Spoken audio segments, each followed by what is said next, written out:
kapag siya ay magruruko, yung kamay niya, hindi, instead na kalat, yung sa kamay niya sa tuhod, dapat daw nakatiklop ganyan yung kamay niya.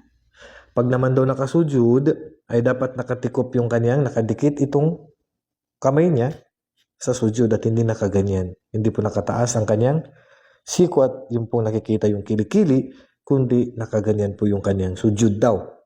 At yung kanyang paa naman, ang kanyang mga binti ay magkadikit. تبارك الذي بيده الملك وهو على كل شيء قدير. بسم الله الرحمن الرحيم. الحمد لله رب العالمين والصلاة والسلام على رسوله الأمين سيدنا وحبيبنا محمد وعلى آله وصحبه أجمعين. أما بعد, السلام عليكم ورحمة الله وبركاته. So ngayon mga kapatid, isa po sa mga katanungan po na mga kapatiran nating mga kababaihan, kung mayroon nga bang pagkakaiba ang pamamaraan po ng pagsasala ng babae sa kalalakihan. Ika nga, yung sala ba ng mga babae, mayroon ba dyan sa sala na yan ng mga gawain na iba ang pamamaraan pagka sa mga babae? Ang ilan sa mga ulama, ang ilan sa mga scholar natin ay sinabi nila, ang ilan sa mga gawain dyan ay mayroong pagkakaiba. Opo.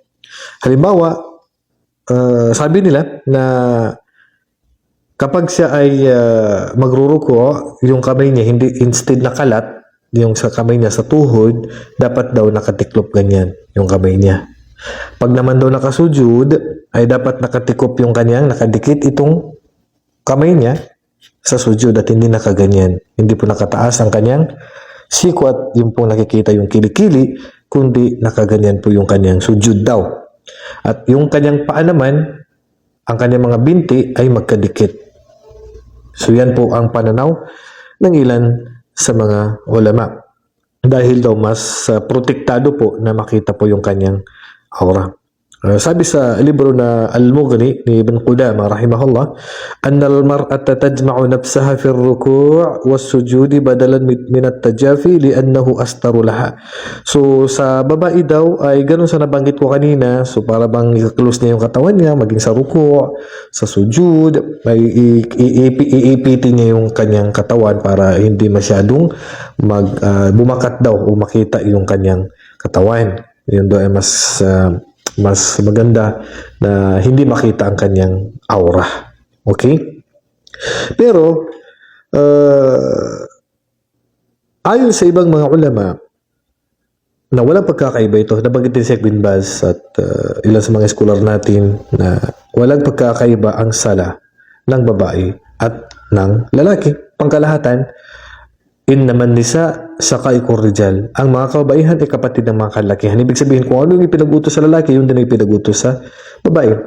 Maliban kung may dalil na para lang sa lalaki, katulad ng adhan, katulad ng iqama, katulad ng pagsala sa masjid, salatul jama'a. So, ilan yan sa mga espesyal na mga para sa kalalakihan.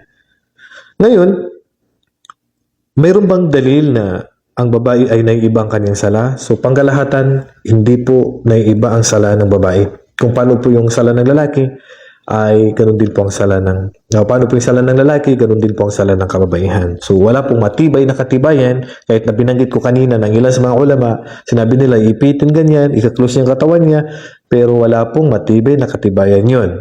Kumbaga, ang ilan sa mga scholar, sabi nila, yun ay sunnah lamang. Ayon sa ang scholar ng Shafi'iyya, sinabi ni Imam Nawawi na walang pagkakaiba pero ang sunnah para sa kanya ay gawin niya yung binanggit natin. Kumbaga, yun ang sunnah. Mainam para sa kanya. Pero hindi nila pinag-utos na may pagkakaiba ang sala ng lalaki at sala ng babae.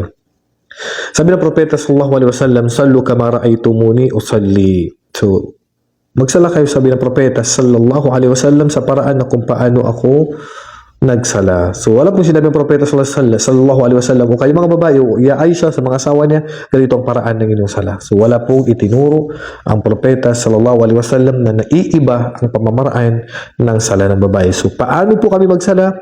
Ganun din po kayo magsagawa ng sala sa tayo, sa ruko, sa sujud, sa tasyahud, hanggang sa pagsalam. Yan lang po mga konting kaalaman para sa mga kapatid natin na mga kababaihan.